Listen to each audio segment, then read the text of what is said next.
Naik sir, मैं तहे दिल से आपको नमस्ते कहता हूं। मेरा नाम येशुदास है।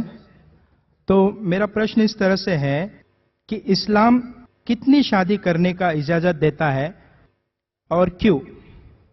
Brother asked the question that how many marriages are permitted in Islam and why, referring to the polygamy. मतलब मैं जानना चाहता हूं कि कुरान के अनुसार में सही में कितना होना चाहिए और कितना नहीं होना चाहिए। According to the Quran, how many marriages can you do?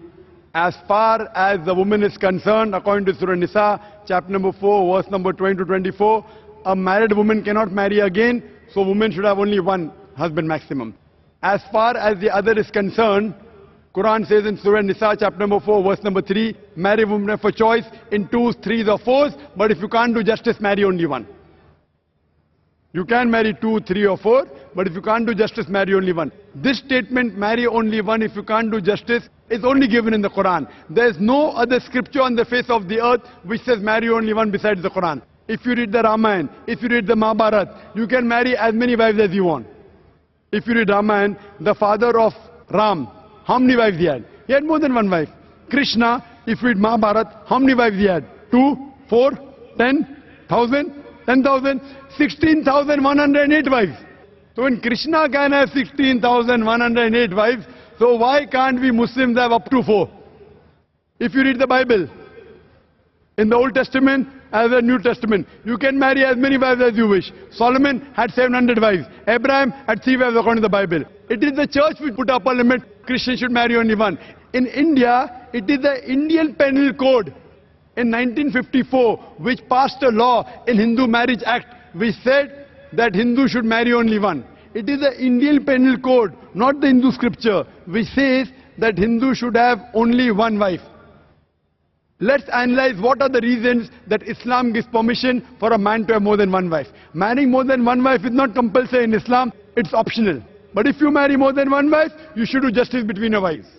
The logical reasons we can think that Islam has given permission are that male and female are born in equal proportion. But if you ask any medical doctor, any pediatrician, he will tell you that the girl, the female child, is a stronger sex medically as compared to the male child. She can fight the germs and diseases much better than a male child. So more female children are alive as compared to male children. As life goes on, there is death due to war, due to accident, due to cigarette smoking, due to alcohol. In all these cases, more male are dying as compared to female. So today in the world, there are more females in the world as compared to males. In few third world countries like India, etc., where the female population is less than the male population because of female infanticide and female feticide. Every year in India, more than 1 million fetuses are being aborted after they identified that they are females. If this evil practice stops, even in India, the male population will become less than the female population. In New York alone, there is 1 million female more than male. In USA alone, there are 7.8 million female more than male. In UK alone, there are 4 million female more than male. In Germany alone, there are 5 million female more than male. In Russia alone, there are 9 million female more than male. And God alone knows how many millions of females are more than male throughout the world. If I agree with you that one man should only marry one woman, and suppose the market is saturated, and if your sister happens to live in America, or my sister happens to live in America, and if she happens to be one of the 7.8 million females who has not found a life partner, the only option for her is that she either marries a man who already has a wife, or she becomes public property. Public property, such a harsh word. This is the most sophisticated word I can use. I cannot think of a better word than this. And any modest woman would say that if the option is given, she would prefer marrying a man who already has a wife or become public property. Hope that answers the question.